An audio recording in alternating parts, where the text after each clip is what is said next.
Gimana Pak Ketua? Ada rencana lain? Jadi kereta api ini hanya embrionya dulu ya, Sulawesi Selatan.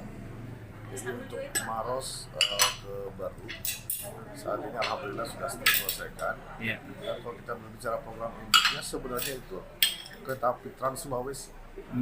Jadi dimulai dari kota Makassar sampai ke kota Manado sana, bahkan sampai ke Kendari, menghubungkan semua provinsi yang ada di Sulawesi ini.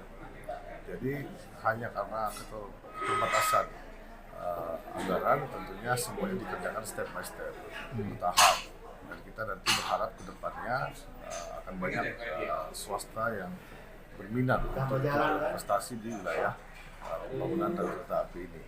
Kita harapkan nanti kalau misalkan sudah terkoneksi semua provinsi yang ada di Sulawesi ini, tentunya akan lebih memudahkan kita dalam pergerakan baik itu penumpang maupun yang terutama dalam logistik, sehingga kemudian biaya logistik ini kita bisa lebih tekan dan kemudian tentunya berimbas kepada masyarakat dalam hal membeli barang-barang logistik lebih murah dibandingkan harga sebelumnya. Selain daripada itu juga selalu menjadi permasalahan saat ini kan seperti overdimension, overload, itu bisa sedikit direduksi dengan adanya pengangkutan dengan moda sarana transportasi lainnya seperti kereta api. Apalagi kalau jarak jauh ya, kita berharap bahwa ke depan mudah-mudahan dalam kurun waktu yang tidak terlalu lama semua provinsi di Sulawesi Selatan ini bisa terkoneksi dengan baik.